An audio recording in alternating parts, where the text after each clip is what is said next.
مثنوی معنوی پیر روم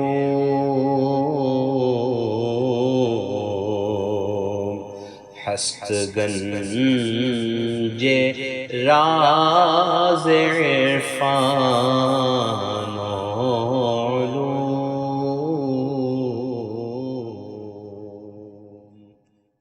بسم اللہ الرحمن الرحیم، الحمدللہ رب العالمین، والصلاة والسلام علی سیدنا مولانا محمد سید الاولین والآخرین وعلی آلہ واصحابہ اجمعین، اما بعد۔ گزشتہ کے درس میں ہم پڑھ رہے تھے کہ جب تک انسان اپنے وجود اور اپنے ایگزسٹنس کو مانتا رہے گا تب تک جو روحانی مستی ہے اس کی، وہ مستی اس کے خیال میں، اس کے وہموں میں گم ہو کے رہ جائے گی۔ ایک مستی ہوتی ہے، وہ ہوتی ہے مستی، روحانی مستی۔ روحانی مستی اسی وقت پہ حاصل ہوتی ہے جب انسان اپنے مادی جسم کو، اپنے میٹیریلسٹک باڈی کو کوئی اہمیت نہ دے، یہ دنیا کو کوئی ویلیو نہ دے، تو وہ ایک خاص قسم کی مستی حاصل ہوتی ہے۔ وہ مستی انسان کو اتنا مطمئن رکھتی ہے کہ وہ دنیا کی کسی تکلیف، کسی راحت، کسی دشمنی، کسی پریشانی سے گھبراتا نہیں۔ تو آپ کہتے ہیں کہ اگر وہ مستی تجھے حاصل ہونی ہے تو اپنے وجود کو ختم کر دے، اور وجود کا ایک بال بھی، بال برابر احساس بھی اگر باقی رہے گا تو وہ مستی تیری ختم ہو جائے گی۔ تو جب تک تیرا ایک بال بھی تیری آنکھ کے سامنے ہوگا تب تک تیرے خیال میں موتی اور سنگ یشم، معمولی پتھر، وہ دونوں برابر ہو جائیں گے۔ جیسے آپ مثال دیتے ہیں کہ آنکھ کے سامنے اگر چھوٹا سا بال بھی آ جاتا ہے تو بینائی انسان کی خراب ہو جاتی ہے، اس کو دکھائی نہیں دیتا۔ جتنا قریب وہ بال آنکھ کے آئے گا اتنا زیادہ آپ کے سامنے کا منظر آپ سے چھپ جائے گا۔ تو ایسی صورت میں کیا ہوگا کہ پتھر اور موتی کی تمیز ختم ہو جائے گی، اور جب تک اپنے خیال سے گزرے گا نہیں، یہ تمیز واپس نہیں آئے گی۔ خیال کو ختم کرو، اپنے وجود کے خیال کو، اور روحانی مستی حاصل کرو۔ اب آپ یہ بات بیان کرتے ہوئے ایک حکایت سنا رہے ہیں، چھوٹی سی حکایت ہے، اس کو سمجھو تو بات اور کلیئر سمجھ میں آئے گی۔ اب وہ حکایت کیا ہے؟ امیر المومنین حضرت عمر رضی اللہ تعالیٰ عنہ، آپ کے زمانے میں ایک شخص نے چاند دیکھنے کی گواہی دی تھی کہ مجھے چاند نظر آ گیا ہے، تاکہ اس کی گواہی کی بنیاد پر رؤیت ہلال کا فیصلہ حضرت عمر کر سکیں۔ اب اس کا یہاں پر ذکر ہو رہا ہے۔ ماہ روزہ گشت در عہد عمر، برسرے کوہ دویدن دانفر۔ حضرت عمر کے زمانے میں ایک بار جب رمضان مبارک آیا تو سب مل کر پہاڑ کی چوٹی پر گئے، جا کر رمضان کے چاند دیکھنے کا اہتمام کرنے لگے، کیونکہ رمضان کا جو چاند ہے وہ عید کے چاند سے زیادہ اہم ہوتا ہے۔ عید کے چاند میں گواہی کا جو قاعدہ ہے وہ رمضان کے چاند کی گواہی کے قاعدے میں فرق ہے، کیونکہ یہاں پر آپ کو تھوڑی سی بھی گواہی مل جائے تو رمضان شروع ہو جاتا ہے۔ عید کے معاملے میں ایسا نہیں ہے، اگر 29ویں چاند عید کا مسئلہ ہے تو وہ اس کی گواہی ذرا زیادہ سخت ہوتی ہے، اس کے بعد ہی قبول کیا جاتا ہے۔ تو اہتمام کرتے تھے پہلے چاند دیکھنے کا، پہاڑ کی چوٹی پر چلے گئے سب۔ تا ہلال روزارا گیرند فال، آں یکے گفت عمر اینک ہلال، تاکہ روزے کے چاند سے نیک فال نکالیں، طے کریں کہ رمضان کا مہینہ شروع ہو گیا ہے۔ کوئی ایک آدمی کو بھی چاند نظر آتا ہے، کیونکہ عام طور پہ 29واں چاند کا بہت باریک ہوتا ہے اور کچھ وقت کے لیے آتا ہے اور بہت جلدی غائب بھی ہو جاتا ہے، تو سارے لوگ مل کے دیکھنے کا اہتمام کرتے ہیں۔ کوئی ایک کو بھی اگر نظر آ جائے تو اعلان کر سکیں کہ چاند نظر آ گیا ہے۔ آں یکے گفت اے عمر اینک ہلال، ایک شخص نے کہا کہ عمر میں نے چاند دیکھ لیا ہے، چاند یہ ہے۔ چوں عمر بر آسماں مہرا ندیت، گفت کئیں مہ از خیال تو دمیت۔ حضرت عمر نے اسی لمحہ فوری جس مقام پر اس نے بتایا تھا کہ چاند دکھائی دے رہا ہے، حضرت عمر نے اس طرف نظر دوڑائی تو چاند نظر نہیں آیا، وہاں چاند تھا ہی نہیں۔ تو حضرت عمر نے اس سے فرمایا گفت کی مہ از خیال تو دمیت، تو آپ نے فرمایا کہ یہ چاند تیرے خیال سے چمکا ہے، اصل میں نہیں آیا چاند، چاند دکھائی نہیں دیا ہے، تیرے خیال سے چاند تجھے دکھائی دیا ہے۔ اب دیکھیے وہ کیسا ہوتا ہے۔ ورنہ من بینا ترم افلاک را، چو نمی بینم ہلال پاک را، ورنہ میں تو آسمانوں کو تجھ سے زیادہ دیکھنے والا ہوں کہ چاند پہلی کا آسمان کے کس حصے میں چمکتا ہے وہ تجھ سے زیادہ مجھے نالج ہے، اور میں اسی طرف دیکھ رہا تھا، مجھے تو نظر نہیں آیا چاند، تجھے کیسے نظر آ گیا؟ میں زیادہ جاننے والا ہوں تو چاند مجھے زیادہ پہلے دکھائی دینا چاہیے تھا، اور پھر اتنا کم وقت تو نہیں رہتا نا کہ تو نے مجھے بتایا اور میں پلٹ کر اسی مقام پر دیکھتا ہوں تو چاند غائب ہو جائے۔ فریکشن آف سیکنڈ میں چاند تو غائب نہیں ہوتا، کم مدت کے لیے رہتا ضرور ہے لیکن اتنا جلدی تو نہیں ہوتا۔ گفت ترکن دستو بر ابرو بمال آگے ہاں تو بر نگر سوئے ہلال۔ تو آپ نے فرمایا کہ اپنا ہاتھ تر کرو، اپنے ہاتھ کو پانی میں بھگاؤ اور اپنے منہ پر ملو، اپنی آنکھوں پر وہ گیلا ہاتھ ملو، پھر تم دیکھو کہ چاند نظر آتا ہے کہ نہیں آتا ہے۔ دراصل ہو رہا یہ تھا کہ وہ آدمی کہہ رہا تھا کہ دیکھیے چاند نظر آ رہا ہے، حضرت عمر ادھر دیکھ رہے ہیں چاند دکھائی نہیں دے رہا ہے، تو حضرت عمر نے کہا کہ چاند تو دکھائی نہیں دے رہا ہے، کیا وہ اتنا جلدی ڈوب گیا، اتنا جلدی غائب ہو گیا؟ تو اس نے کہا کہ نہیں، ابھی بھی نظر آ رہا ہے، یہ کیا ہے، دیکھیے ابھی ہے چاند، ابھی ہے۔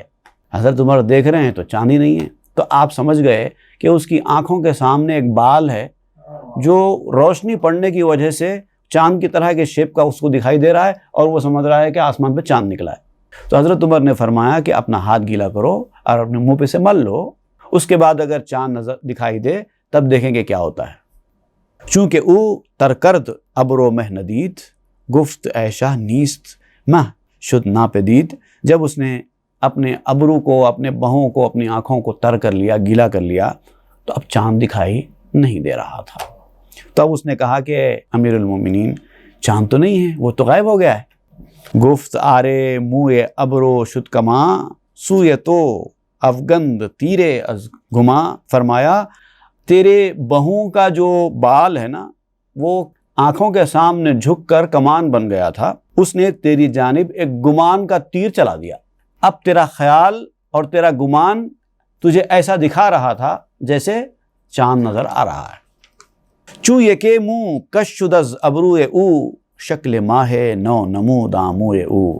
جب اس کی ابرو کا ایک بال ٹیڑھا ہو گیا، ابرو سے مراد بہو، ایسے یہاں سے ایک بال نیچے کی طرف آ گیا اور ٹرن ہو گیا، بینڈ ہو گیا، اور اس کے اوپر ہلکی سی روشنی پڑنے لگی تو اس کو ایسا دکھائی دینے لگا جیسے کہ چاند ہے، اور چونکہ وہ آسمان کی طرف ایسے دیکھ رہا ہے، وہ اس کو ایسے دکھ رہا ہے، ایسا دکھ رہا ہے کہ چاند نظر آ گیا ہے۔ تو شکل ماہ نو نمودا موئے او، تو اس کے اس بال نے چاند کی شکل اس کی آنکھوں کے سامنے نمودار کر دی تھی، اس لیے وہ سمجھ رہا تھا کہ چاند نکلا ہے۔ چو یہ کے منہ کش شد پورا راہ زد تاب داوا لاف دیدے ماہ زد۔ جب ایک بال ٹیڑھا ایک بال اس کی گمراہی کا، اس کی آنکھوں کے دھوکہ دہی کا سبب بن گیا، ایک چھوٹا سا ٹیڑھا بال اس نے اس آدمی کو گمراہ کر دیا، یہاں تک کہ اس نے چاند دیکھنے کا دعویٰ کر دیا۔ اب ایک ڈینگ مار دی کہ میں نے چاند دیکھا ہے، ایک چھوٹے سے بال سے یہ ہو گیا۔ منہ کش چوں پردے گردوں بوت چوں ہما اجزات کش چوں بوت۔ ٹیڑھا بال جب آسمان اور آنکھ کے درمیان پردہ بن جاتا ہے تو سوچ جب تیرے تمام اجزاء، تیرے آرگنز، تیرے افعال، تیرے اعمال ٹیڑھے ہو جائیں گے تو کیا ہوگا، تجھے کتنا دھوکہ ہوگا، ہر چیز میں دھوکہ ہوگا۔ معمولی بال ٹیڑھا ہو جائے آنکھوں کے سامنے تو ایک دکھائی دینے والی چیز ایک دکھائی دے رہی ہے۔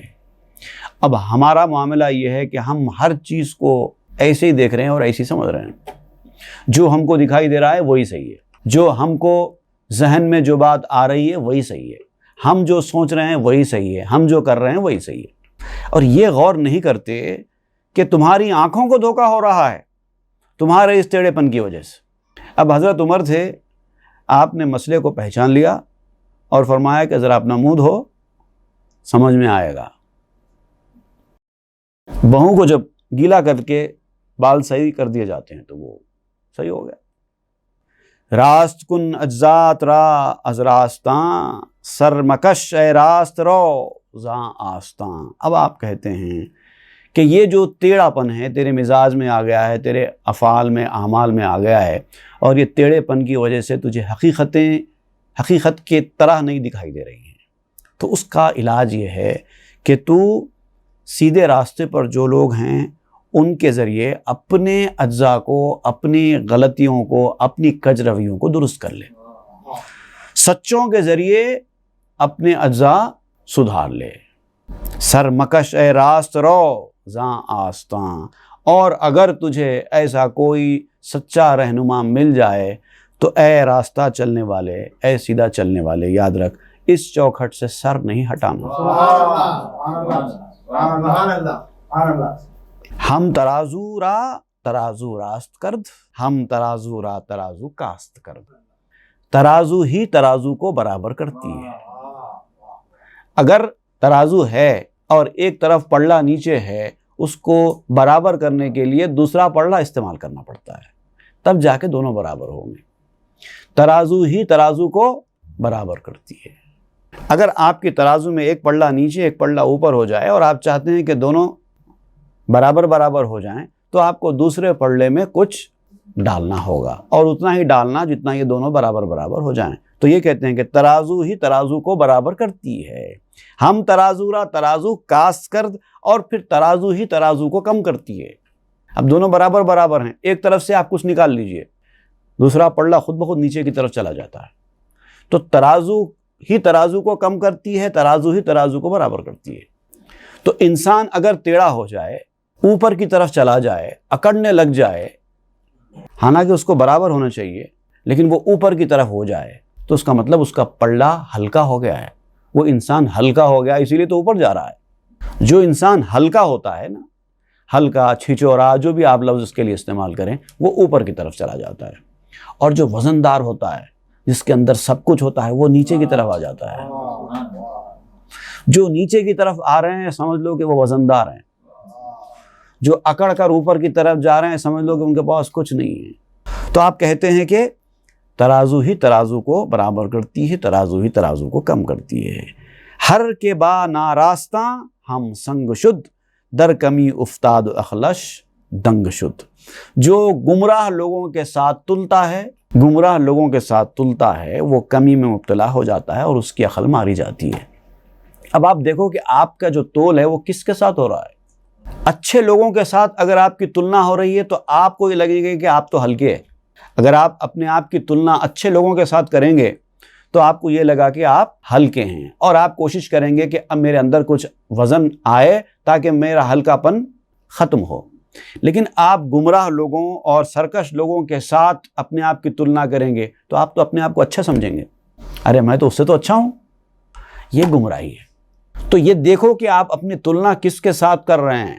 اچھے لوگوں کے ساتھ رہیں گے، اچھے لوگوں کی صحبت میں رہیں گے تو اپنی تلنا اچھے لوگوں کے ساتھ ہوگی، اور پھر ایسا اکڑنا نہیں ہوگا۔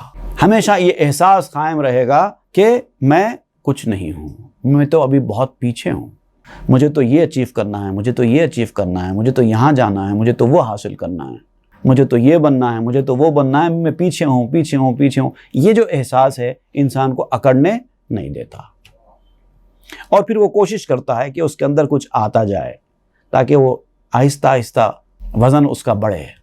رو اشداؤ علی الکفار باش، خاک بر دلداری اغیار پاش۔ اب جن کافروں کے ساتھ تم اپنی تلنا کرتے ہو نا، تو تم تو ایمان والے ہو، اگر تم کافروں کے ساتھ اپنی تلنا کرو گے تو تم تو اپنے آپ کو اچھے لگو گے۔ میرے پاس تو ایمان ہے، میں تو صاحب ایمان ہوں، میں تو نمازیں پڑھتا ہوں، میں تو روزے رکھتا ہوں۔ اس کو دیکھو، وہ تو ایمان ہی نہیں رکھتا۔ مطلب اپنے آپ کو اچھا سمجھنے کی صفت انسان کے اندر آ جاتی ہے۔ آپ کہتے ہیں کہ وہاں بھی نہیں کرنا ہے، رو اشداء علی الکفار باش، جاؤ کافروں پر بھاڑی پڑو۔ ایسا تلنا کرنے کے لیے نہیں ہے وہ لوگ۔ قرآن مجید میں جو آیا ہے، صحابہ کرام کی جو صفت بیان کی گئی ہے وہ یہی ہے، والذین معہ اشداء علی الکفار رحماء بینہم۔ جو حضور صلی اللہ علیہ وسلم کے ساتھ لوگ ہیں، انہیں صحابہ کرام ہیں، وہ لوگ کافروں پر سخت ہوتے اور آپس میں رحم دل نرم ہوتے، ان کی یہ صفت تھی۔ وہ تلنا نہیں کرتے تھے، کافروں کے ساتھ سخت ہوتے تھے، کافروں کے ساتھ اپنی تلنا نہیں کرتے تھے۔ اگر صحابہ کرام کافروں کے ساتھ اپنی تلنا کیے ہوتے تو یہ جہاد، یہ معرکے، یہ غزوے تو ہوتے ہی نہیں۔ وہ تو سمجھتے کہ ہم تو جنتی ہیں، ہم کو کیا ضرورت ہے یہ کرنے کی۔ تو اس کا مطلب انہوں نے اپنی تلنا نہیں کی، انہوں نے اپنا کام کیا جو ان کو کرنا تھا، اور وہ کیا تھا؟ اشداء علی الکفار۔ اللہ تعالیٰ نے ان کی اس صفت کی تعریف کی ہے۔ سورہ الفتح کی آخری آیت میں محمد رسول اللہ والذین معہ اشداء علی الکفار رحماء بینہم، تراہم رکعا سجدا یبتغون فضلا من اللہ ورضوانا۔ وہ کافروں پر سخت، آپس میں مہربان رحم دل، یہ ان کا رویہ تھا، اور تم ان کو دیکھتے ہو کہ وہ سجدے میں ہیں، رکوع میں ہیں، عبادتوں میں مشغول ہیں، اللہ تعالیٰ کو راضی کرنے کی کوششوں میں لگے ہوئے ہیں۔ تو یہ طریقہ ہم کو اختیار کرنا ہے۔ خاک بر دلداری اغیار پاش، اور جو غیر ہے تمہارا، غیر سے مراد کون ہے؟ یہاں تو آپ کافروں کا ذکر کرتے ہوئے غیر کہہ رہے ہیں، یہ تو غیر ہے ہی ہیں، اور بھی غیر ہیں۔ وہ کون ہیں؟ جو آپ کو اللہ اور اس کے رسول کے راستے سے ہٹانے کا ذریعہ بنے، جو آپ کو اللہ اس کے رسول کے راستے میں آپ کی ہمت کو توڑنے کا ذریعہ بنے، آپ کی حوصلہ شکنی کا ذریعہ بنے، وہ سب آپ کے لیے غیر ہے۔ تو آپ کہتے ہیں کہ یہ غیروں، یہ بیگانوں کی دلداری پر مٹھی ڈالو، خاک بر دلداری اغیار پاش، مٹھی ڈالو۔ ان کو خوش کرنے کی ضرورت نہیں ہے، جس کو خوش کرنا ہے اس کو خوش کرو۔ برسر اغیار چوں شمشیر باش، ہی مکن روباہ بازی شیر باش۔ یہ بیگانوں کے سر پر، یہ جو غیر ہیں تمہارے، ان کے سر پر تلوار بنو، ان کو خوش کرنے کی، ان کی دلداری، ان کی رضا جوئی کی کوشش مت کرو۔ لوگ جو ہے کیا کر رہے ہیں؟ لوگوں کے سامنے اپنا مقام بنانے کے لیے، لوگوں کو راضی اور خوش کرنے کے لیے گناہ کے راستے پہ چلے جا رہے ہیں۔ لوگ تو آپ کو کچھ دینے والے نہیں ہیں، آپ کا خرابہ ہو جائے گا۔ تو بیگانوں کے سر پر تلوار بنو، ان کو خوش کرنے کی کوشش مت کرو، کیونکہ اللہ تعالیٰ کے راستے میں، اللہ تعالیٰ کی اطاعت و فرما برداری کے معاملے میں، رسول کی اطاعت و فرما برداری کے معاملے میں کسی کی اطاعت و فرما برداری قابل قبول نہیں ہے۔ جیسے کہ کہا گیا ماں باپ کا حکم بچوں کو ماننا چاہیے، لیکن یہ اس وقت تک ہی ہے جب تک کہ وہ اللہ رسول کے راستے سے ہٹ کر کوئی اور حکم نہ دیں، ورنہ ماں باپ کے حکم کی تعمیل کرنے کی اجازت بھی نہیں ہے۔ اگر وہ خلاف شریعت کوئی حکم دیتے ہیں تو ان کی بھی نہیں سن سکتے آپ۔ تو جو بھی اللہ رسول کے راستے سے آپ کو ہٹانے کی بات کرتا ہے، یا اس میں آپ کی ہمت کو توڑنے کا کام کرتا ہے، اس کے سر پر تلوار بنو، اس کو لائٹ لو۔ ہی مکن روباہ بازی شیر باش، لومڑی پن مت کرو خبردار۔ یہ لومڑی پن ہے، لوگوں کو خوش کرنے کی کوشش کرنا جو مکاری ہے۔ یہ لوگ کیا کہیں گے، ان کی خوشی کے لیے آپ کچھ بھی کرنے تیار ہو رہے ہیں، یہ مکاری دھوکے بازی ہے، اس کو کہتے ہیں لومڑی پن۔ تو آپ کہتے ہیں کہ لومڑی پن چھوڑو، شیر باش، شیر بنو۔ شیر کسی کی پرواہ نہیں کرتا اپنے کام میں، اس کا جو کام ہے وہ کرتا ہے، اور اپنا گول، اپنا مقصد وہ حاصل کرتا ہے۔ راستے میں کتنے کتے بھونکیں، کتنے جانور پکاریں، اس کو کوئی فرق نہیں پڑتا، وہ ڈرا کے نکلتا ہے، اپنا کام کرتا ہے۔ تاز غیرت استو یاران ایک سلند، زاں کے آخاراں ادو ای گلند۔ تاکہ غیرت کی وجہ سے تجھ سے تیرا یار نہ کٹ جائے۔ اگر تو لوگوں کو خوش کرنے کی کوشش میں لگا رہے گا، تیرا یار تجھ سے ناراض ہو جائے گا، کیونکہ وہ بڑا غیرت مند ہے۔ وہ اس چیز کو پسند نہیں کرتا کہ اس کے لوگ دوسروں کی خوش آمد کریں، اس کی غیرت کو گوارا نہیں ہے یہ۔ زاں کے آخاراں ادو ای گلند، کیونکہ وہ جو غیر لوگ ہیں وہ دراصل کانٹے ہیں، اور یہ گلستان کے دشمن ہیں۔ یہ جو وحدت کا گلستان ہے وہ اس گلستان کے دشمن ہیں، آپ کی ہمت کو توڑنے کا کام کرتے رہیں گے، ایسی ایسی باتیں کریں گے، آپ کی کمزوریوں کو استعمال کریں گے اور آپ کی ہمت کو توڑیں گے۔ آپ کو مضبوط شیر کی طرح رہنا ہے، لومڑی کی طرح بن کے مصلحت پسندی کا شکار رہیں گے تو کبھی اس راستے میں آپ کا بھلا نہیں ہو سکتا۔ اب جانے دو بھائی، ان کی بھی سننا پڑتا، کیا کریں گے، ان کی بھی سن لیں گے، ان کی بھی سن لیں گے۔ مصلحت ہے، مصلحت کوشی کہتے ہیں اس کو، یہ نہیں چلے گا۔ آتش اندر زن بے گرگاں چو سپند، زاں کے ای گرگاں ادوے یوسفند۔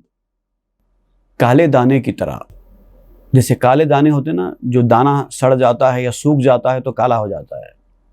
اب جب وہ کام کا نہیں رہتا تو آپ جائیے کھیتوں میں جا کر دیکھیے، کچھ دانے ایسے ہوتے ہیں جو کاشت کے بعد نکلتے ہیں، اس کو مارکیٹ میں بیچا جاتا ہے، لیکن کچھ دانے جو خراب ہو گئے ہیں، کچھ ایسی گھاس پھوس بن گئی ہے بھلے وہ فصل ہی کیوں نہ ہو آپ کی، اگر وہ دانے بالکل سوکھ گئے ہیں، اب کسی کام کا نہیں رہے، کیا کرتا ہے اس کو کسان؟ ان دانوں کو کیا کرتا ہے؟ ایک طرف کر کے اس کو جلا دیتے ہیں۔ تو آپ کہتے ہیں کہ کالے دانے کی طرح ان بھیڑیوں، یہ وہ غیروں جو آپ کو اس راستے سے ہٹانے والے ہیں، ان کے اندر آگ لگا دو۔ آگ لگا دو سے مراد یہ نہیں ہے کہ لوگوں کو پکڑ کے جلا دو، آگ لگا دو سے مراد یہ ہے کہ ان کو بالکل جیسے آپ بے حقیقت سمجھ کر ان کو لائٹ لے لیتے ہیں، اس طرح سے لائٹ لو اور ان کی کسی بات پہ توجہ مت دو، ان کی باتوں کو بالکل ایسے کر دو جیسے کہ آپ وہ ذخیرے میں آگ لگا رہے ہیں۔ ذاک ای گرگاں عدو یوسفند، یہ دراصل بھیڑیے ہیں جو تیرے یوسف کا دشمن ہے۔ بھیڑیے نے یوسف علیہ السلام کو کھا لیا بول کے جو بات جیسا کہی گئی تھی، تو حضرت یعقوب علیہ السلام تکلیف میں مبتلا ہو گئے تھے کہ یوسف کو بھیڑیے نے کھا لیا، تو حالانکہ وہاں پر نہیں کھایا تھا، لیکن بہرحال ایک بھیڑیا اور ایک یوسف ایک دشمن کی طرح ایک کہاوت بن گئی۔ تو ویسے آپ یہ ذکر کر رہے ہیں، وہ تیرا جو یوسف ہے، تیرا جو یار ہے، تیرا جو محبوب ہے، وہ یوسف ہے، اور یہ جو دنیا کے لوگ ہیں جو اس راستے سے تجھے ہٹانے کی کوشش میں لگتے ہیں، وہ دراصل بھیڑیے ہیں، اور وہ بھیڑیے تیرے یوسف کے دشمن ہیں۔ جانے بابا گویدت ابلیس ہی تاب دم بفریب دت دیوے لائیں۔ اب دیکھیے یہ جو بھیڑیے ہیں نا، دھوکہ دینے والے آپ کے، وہ کبھی رشتہ داروں کی شکل میں، کبھی دوستوں کی شکل میں، کبھی اہل محلہ کی شکل میں بھی آ سکتے ہیں۔ خود آپ کی بیوی، آپ کے بچے ہو سکتے ہیں، خود آپ کا شوہر ہو سکتا ہے، خود آپ کا بھائی ہو سکتا ہے، کوئی بھی ہو سکتا ہے جو اس راستے میں آپ کے لیے روڑے کا کام کرتا ہے، ہرڈل بنتا ہے، آبسٹیکل بنتا ہے، رکاوٹ بنتا ہے، وہ بھیڑیا ہے، چاہے وہ کوئی رہے۔ تو آپ کہتے ہیں کہ یہ جو بھیڑیے ہیں وہ آپ سے اتنی زیادہ ہمدردی کرتے ہیں جب تک کہ آپ ان کی بات کو نہ مان لیں۔ جانے بابا گویدت، بابا تو آپ جانتے ہیں والد کو کہتے ہیں، تو اپنے والد کی جان ہے۔ جانے پدر ایسا کہتے ہیں، ایسی ایسی خوبصورت انداز کی گفتگو کرتے ہیں، ایسے ایسے پیارے پیارے الفاظ استعمال کرتے ہیں۔ ہم آپ کے ہمدرد ہیں بھائی، ورنہ ہم کو کیا ضرورت ہے، وہ لوگ آپ کی بھلائی کے لیے بول رہے ہیں، آپ اپنی عمر عزیز کو ضائع کر رہے ہیں۔ ماشاءاللہ ابھی آپ اتنے ٹیلنٹڈ ہیں، آپ یہ کام چھوڑیے، ادھر جائیے، آپ کا کیریئر ابھی درخشاں ہونے والا ہے، گولڈن کیریئر ہو سکتا ہے آپ کا، آپ کیوں اپنی زندگی ادھر برباد کر رہے ہیں؟ بھائی ہم کو کیا کرنا ہے، ہم تو آپ کی بھلائی میں بول رہے ہیں، باقی آپ کی مرضی۔ تو کبھی اس طرح سے، کبھی آپ کو گھر کو بلا کے کھانا کھلائیں گے، کسی طریقے سے آپ کی ہمدردی حاصل کرنے کی کوشش کریں گے، یہ سب کریں گے، کیوں کریں گے؟ کہ وہ جو آپ کا یوسف ہے یہ ان کے دشمن ہیں، بس ایک ہی بات۔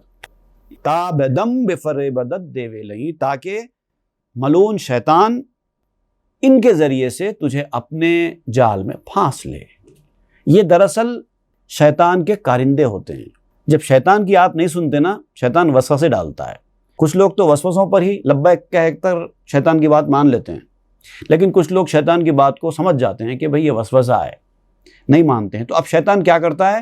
اب جب یہ دیکھتا ہے کہ میرے وسوسوں سے کام نہیں بن رہا ہے تو وہ کسی رشتہ داروں کو یوز کرتا ہے، جاؤ جا کر ان کو سمجھاؤ، وہ آ جاتے ہیں شیطان کے ریپریزنٹیٹیو بن کر، اور پھر وہی بات جو شیطان نے آپ کے کان میں ڈالی تھی، اب جب آپ کا دوست یا آپ کا کوئی رشتہ دار یا آپ کا کوئی پڑوسی وہی بات آپ کے سامنے کہتا ہے، تو آپ یہ سوچنے لگتے ہیں کہ ہاں بھئی میرے ذہن میں بھی یہ بات آئی تھی، یہ صاحب بھی وہی بات بول رہے ہیں، اس کا مطلب یہ صحیح ہے، میں جو سوچ رہا تھا وہ صحیح ہے، کیونکہ یہ بھی وہی بول رہے ہیں۔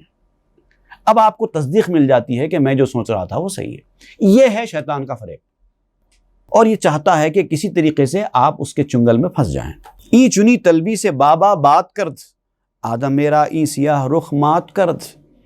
شیطان نے تیرے ابا حضور آدم علیہ السلام سے بھی ایسی ہی مکاری کی تھی جنت میں، جب آدم علیہ السلام کو بہکانے کی کوشش کی، آدم علیہ السلام نے بات نہیں مانی تو دوسرا طریقہ اختیار کیا، ایسے نہیں مانتے تو میں ایسے آتا ہوں، اور پھر اسی چال سے آدم علیہ السلام کو جنت سے نکالنے میں کامیاب ہوا۔ وہی چال وہ تمہارے ساتھ بھی چل رہا ہے اور تم کو خبر نہیں ہے۔ برسرے شطرنج چستستی غراب، تو مبی بازی بچشم نیم خواب۔ دراصل یہ ایک کوا ہے جو آپ کے شطرنج کی بساط کے اوپر بیٹھا ہے، بہت ہی دونوں آنکھوں سے تانک جھانک کر رہا ہے کہ آپ کیا چال چل رہے ہیں۔ آپ اگر اچھی چال چل رہے ہیں تو پریشان ہو جاتا ہے، یہ کیا کر رہے ہیں، یہ کیا کر رہے ہیں، یہ انتظار میں بیٹھا ہے، کیونکہ وہ کچھ کر نہیں سکتا نا. آپ دیکھ رہے ہیں، آپ اس کو اڑا دیں گے. اگر اس کو پتہ چل جائے کہ ایک کوا ہے جو آپ کے چالوں میں کچھ غلط شلط کرے گا، تو آپ ظاہر بات ہے اس کو وہاں سے بھگا دیں گے.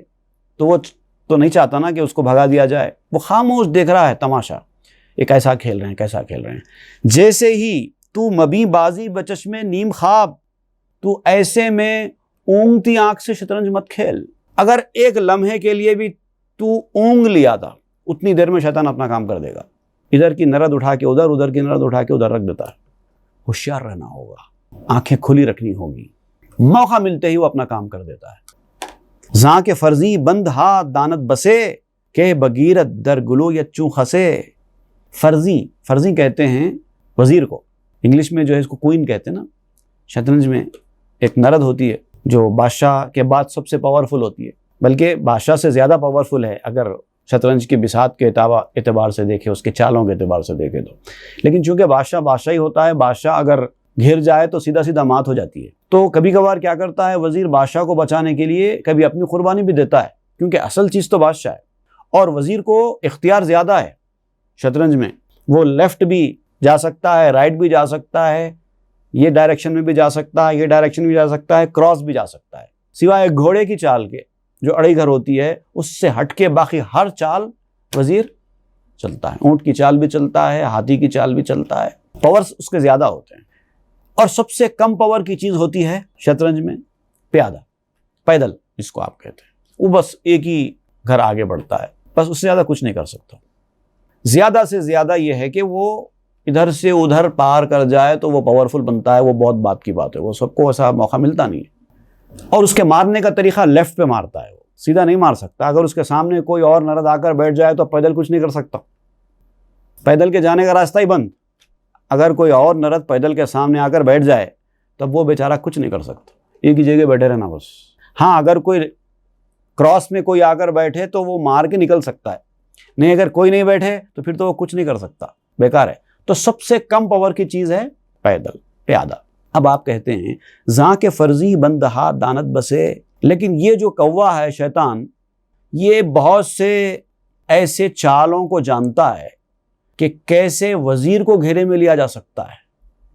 اتنا پاورفل وزیر بھی بعض وقت ایسے گھیراؤں میں گھر جاتا ہے شطرنج میں کہ وزیر بھی کچھ نہیں کر سکتا. خاص طور سے اگر گھوڑوں کا استعمال کرے اپوننٹ اور وزیر کو چار طرف سے پیک کر دے تو وزیر کچھ نہیں کر سکتا. ایسے چال بھی ہوتے ہیں شطرنج میں.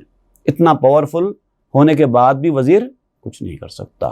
تو آپ کہتے ہیں کہ یہ شیطان وہ ہے جو وزیر کو گھیرنے کے کئی چال جانتا ہے. تا بگیرت در گلو یا چوں خسے، تاکہ تیرے گلے میں تنکے کی طرح پھنس جائے. یہ ایسا گھیر دیتا ہے وزیر کو. اور پھر فرضی بند ایک خاص قسم کی چال ہوتی ہے شطرنج میں، فرضی بند کہتے ہیں اس کو. پیدل سے وزیر کو مارا جاتا ہے، پیدل سے. سب سے کم پاور کی چیز پیدل، اور سب سے پاورفل وزیر. لیکن اگر چال چلنے والا بہت زیادہ ہوشیاری سے چلنے والا ہے اور بہت زیادہ ایکسپرٹ ہے اپنے کھیل میں، تو ایسا بھی ہو سکتا ہے کہ ایک پیدل ایک وزیر کو مار دے. معمولی پیدل سے مات ہوتی ہے، پیدل مات کہتے ہیں اس کو. تو یہ کھلاڑی کے اوپر منحصر ہے کہ وہ کتنا پرفیکٹ ہے اپنے کھیل میں. تو یہ جو شیطان ہے جو کوے کی شکل میں آ کے آپ کے شطرنج کے بورڈ کے پاس بیٹھ گیا ہے، وہ پورے چالوں کو جانتا ہے، کب کہاں کیسے کر دینا چاہیے. صرف موقع کی تلاش کرتا ہے. در گلو مانت خسے او سالہا، چیست آخس مہر جاہو مالہا. اور یہ جو شیطان ہے، اس کا تنکا سالوں سال تک گلے میں رہتا ہے. جب وہ کسی کے گلے میں وہ تنکا ڈال دیتا ہے تو اب وہ تنکا سالوں سال تک گلے سے نکلتا نہیں ہے، ایسی چالیں چلتا ہے. چیست آخس، وہ تنکا کیا ہے؟ اب آپ بتا رہے ہیں. چیست آخس وہ کیا ہے؟ خس کیا ہے؟ وہ مہر جاہو مالہا، رتبہ، عزت، منصب اور پیسے کی محبت. دنیا میں ہر کسی کو پیسہ چاہیے، دنیا میں ہر کسی کو عہدے منصب چاہیے. جس کے پاس پیسہ ہے عہدے منصب نہیں ہے، وہ لوگ پیسہ خرچ کر کے عہدے منصب حاصل کرنے کی فراق میں ہیں. اور جن کے پاس عہدے منصب ہیں، پیسہ نہیں ہے، وہ لوگ اپنے عہدے منصب کا استعمال کر کے پیسے کمانے کی فراق میں۔ بہرحال ہر انسان کو عہدے منصب پیسہ چاہیے، اور آپ کہتے ہیں کہ یہی تو تنکا ہے جو شیطان انسان کے گلے میں ڈال کر چھوڑ دیتا ہے اور سالوں سال تک وہ نکلتا نہیں ہے۔ مال خس باشت چو ہستاں بے ثبات، در گلویت مانے آب حیات۔ یہ مال چونکہ فنا ہونے والی چیز ہے، ہر کسی کے پاس مال ہر وقت نہیں رہتا، ایک وقت کے لیے آتا ہے پھر چلا جاتا ہے، تو جتنی چیز جو چیزیں ایسی عارضی ہوتی ہیں وہ تنکے ہوتی ہیں، اسی کو تو خس کہتے ہیں۔ مال کو خس میں نے اس لیے کہا ہے کیونکہ جیسے خس ہوتا ہے نا، کچرا ہوتا ہے، یوں آتا ہے چلا جاتا ہے، جیسے ہم لوگ بھی کہتے ہیں ہاتھ کا میل، پیسے کو ہاتھ کا میل کہتے ہیں، وہی معنی میں آتا ہے اور چلا جاتا ہے، کب تک رہے گا؟ تو یہ کہتے ہیں کہ یہ فنا ہونے والی چیز کا نام ہے مال، اسی لیے وہ تنکا ہے۔ جیسے حضرت سیدنا علی کرم اللہ وجہہ کے اشعار میں بھی ہے، فَإِنَّ الْمَالَ يَفْنِي عَنْ قَرِيبٍ وَإِنَّ الْعِلْمَ بَاقٍ لَا يَزَالُ۔ پیسہ بہت جلدی ختم ہونے والی چیز کا نام ہے، جبکہ علم ہمیشہ رہنے والا ہے، کبھی اس کو ختم ہونا نہیں ہے۔ آپ پیسے اور علم کے درمیان تقابل کرتے ہوئے آپ نے یہ اشعار کہے تھے، بتایا کہ علم حاصل کرو، پیسے میں کچھ نہیں ہے، کیونکہ یہ فنا ہونے والی ہے، وہ باقی رہنے والی ہے۔ در گلویت مانے آب حیات، یہ جو تنکے کی شکل میں تیرے گلے میں جا کر پھنس گیا ہے یہ پیسہ، یہ دراصل تیرے آب حیات جو تجھے پینا ہے اس کو روکنے والی چیز ہے۔ آب حیات اندر اترنے نہیں دے گا، مال، دولت، منصب، عہدے، یہ ساری چیزیں آب حیات تیرے حلق کے اندر اترنے نہیں دیں گے، روک دیں گے۔ گر برد مالت عدوِ پرفنے، رہزنے را برد باشد رہزنے۔ اور اگر کوئی چالاک دشمن تیرا مال لے کے چلا جائے، تیرے پاس مال تھا جو تیرے لیے مصیبت کا سامان بن گیا تھا، تجھے دنیا داری میں ڈال دیا تھا۔ آپ سمجھیے ایک شخص ہے، اس کے پاس مال دولت بہت ہے، لیکن یہ مال دولت کی کثرت کی وجہ سے اس نے دینداری چھوڑ دی، اللہ رسول کو بھول گیا، دنیا داری میں پڑ گیا، انویسٹمنٹ کرنا، یہ مال کو ادھر لگانا، صبح نیند میں سے اٹھتے ہی بس مال، رات میں سوئے تک مال، پوری زندگی اسی مال میں گزر رہی تھی، کہاں سے کمائی جائے اور کہاں پر لگایا جائے۔ تو اللہ رسول کے راستے سے وہ بالکل ہٹ گیا، تو گویا اس کا مال اس کو گمراہی کا سبب بن رہا ہے، اس کی بربادی کا سبب بن رہا ہے۔ ایسے میں کوئی ڈاکو آپ کے گھر میں آئے اور آپ کا مال اڑا کے لے کے جائے، تو آپ کہتے ہیں گر برد مالت عدوِ پرفنے، اگر کوئی چالاک دشمن، فن والا دشمن تیرا آ کر تیرا مال لے کے جائے، رہزنے را برد باشد رہزنے، یہ ایسے ہی ہو جائے گا جیسے ایک ڈاکو دوسرے ڈاکو کا مال لے گیا، کیونکہ یہی تو کام ڈاکوؤں کا کام کر رہا تھا نا، پیسے کما کے، ایک رہزن دوسرے رہزن کا مال لے گیا۔ تو کبھی کبھار جو چیز اللہ تعالیٰ کے راستے سے تم کو ہٹانے والی ہے، اس کا چلے جانا تمہاری بھلائی کے لیے ہوتا ہے۔ اب اس کے بعد آپ ایک اور چھوٹی سی حکایت بیان کریں گے۔ ایک سپیرا، اس کے پاس ایک بہت ہی اچھا سانپ تھا، دوسرا شخص آیا اور اس کا سانپ چوری کر کے لے کے چلے گیا۔ اب یہ پہلے تو افسوس کرنے لگا کہ میرا اچھا خاصا سانپ چلا گیا، لیکن بعد میں وہ خوش ہونے لگا کہ چلو اچھا ہوا میرا سانپ چلا گیا۔ اب یہ کیا ہے اس کے پیچھے، یہ انشاءاللہ ہم آئندہ کے درس میں پڑھیں گے۔ صلی اللہ تعالیٰ علیہ خیر سیدنا محمد وآلہ وسلم والحمد للہ۔ مثنوی معنوی پیر روم، ہست گنج راز عرفان